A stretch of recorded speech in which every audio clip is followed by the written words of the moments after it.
All right, so let's start with the big story that we're tracking on WION at this hour. After repeated accusations over shelling and also a threat of a possible nuclear disaster, the operations at the now Russian-held Zaporizhzhia nuclear power plant in Ukraine have now been fully halted. The state agency in charge of the plant, Energoatom, has said that they have now disconnected the sixth and the final unit of the power plant from the power grid. They've also said that this was in fact part of a safety measure to prevent a nuclear disaster. They've also said that preparations for cooling operations are now underway at the plant. A cold shutdown is the safest way to halt the operations at the plant. Now remember, we are talking about the Zaporizhzhia nuclear plant, which happens to be the largest atomic facility on the continent of Europe.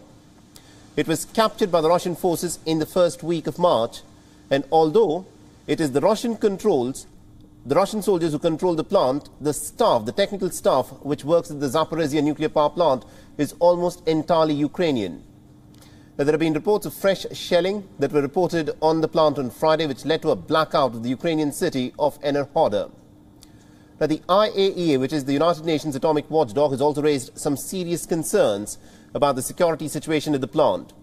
Now, the IAEA has said that a vital off-site electricity supply to the plant had been destroyed after the shelling, and importantly, the need of the hour at this point of time at Zaporizhzhia is nuclear safety. Now, for weeks, the Ukrainian President Volodymyr Zelensky has been calling for the surrounding areas to be completely demilitarized.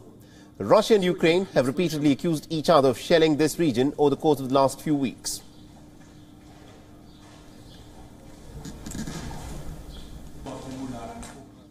All right, now to give us more insights in terms of what all of this, of course, means and how things can now proceed at the Zaporizhzhia nuclear power plant, we're being joined by Alexei Pesuk, who's an energy expert at the CEE Bankwatch Network.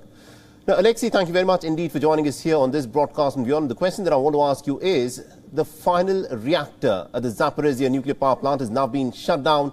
They're saying that this is some kind of a cold shutdown that has been effected, you know, in common terms, in the way that a layman would, of course, understand. What does this mean? Now, are we to be assured that there would not be a possibility of a nuclear leak that could happen? Well, I think we have a little bit clarified the sequence.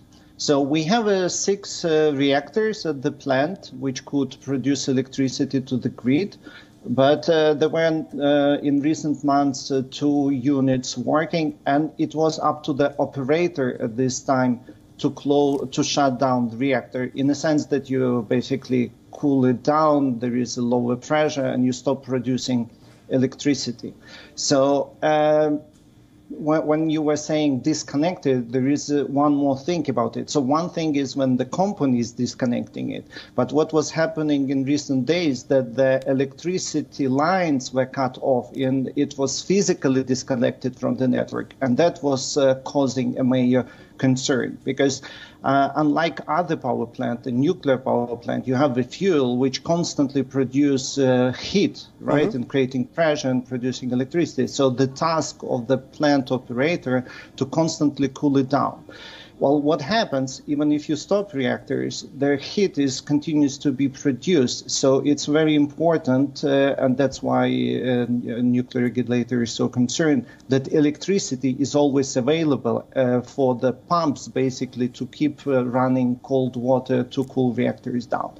Now, when the unit is kind of stopped, you have less of the pressure and heat, so it's more secure. And that was one of the kind of action which was asked to happen before. But you have to understand that you also have to deal with the electricity supply issue.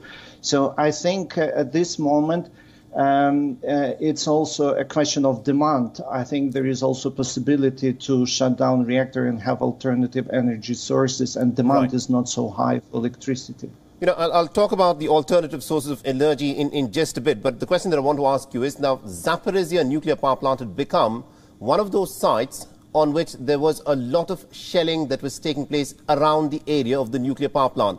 Now, with the nuclear reactors having been cold shut down, the possibility of a nuclear leak, even in the case of a shell striking the reactor directly, has not now been averted? No, because you still have radioactive materials on site. For example, just outside of the plant, there is a storage of the spent fuel, and you have these concrete containers where you have radioactive materials. So they can be destroyed by shelling, and then you have local pollution. I think what is important is that one of the biggest accidents which we could imagine, because it's also difficult to predict how things are happening, but one of the major concerns was the meltdown of the reactor. And it's still possible because, as we said, we still need to have electricity on site. And for that, now we have diesel generators which are working there and producing electricity. But in theoretical situation, when we run out of diesel, for example, and there is no possibility to bring more fuel and there is disconnection from the main grid, you still can have a meltdown of the reactor. So that's why everybody is basically saying the only way to make it safe is to have Russian forces withdraw and make the whole area free from battle. All right, that's one of the solutions that in fact been put forth. My final question to you is, you know, the Zaporizhzhia nuclear power plant supplied nearly about 20% of the energy needs of the people of Ukraine. Now with this plant having been shut down, you know, does this create a huge deficit of energy to be supplied for the Ukrainian people? Not in this moment. Again, there is a consumption is down. First of all, industry is partly destroyed, especially in the east, where it was a major place. Also, this is this part of the year where you don't need cooling so much, and heating is yet to come. So at this moment, it is not a problem. I think the concern is to have fuel to go through the winter. We have to have in Ukraine sufficient amount of coal and gas. But I assume at this moment the risk of the accident is higher than the risk of being out of electricity. All right. So far, Ukrainian government says they have been able to accumulate enough coal, gas, and with nuclear and renewables, Ukraine would be probably able to go through the winter. All right. Thank you very much indeed, Alexei Pasyuk, for joining us all the way from Kiev and giving us all those insights. So as things stand, the operations at the Zaporizhzhia nuclear power plant have in fact been halted, and it's being said that the nuclear reactor has been cold shut down. WION is now available in your country. Download the app now and get all the news on the move.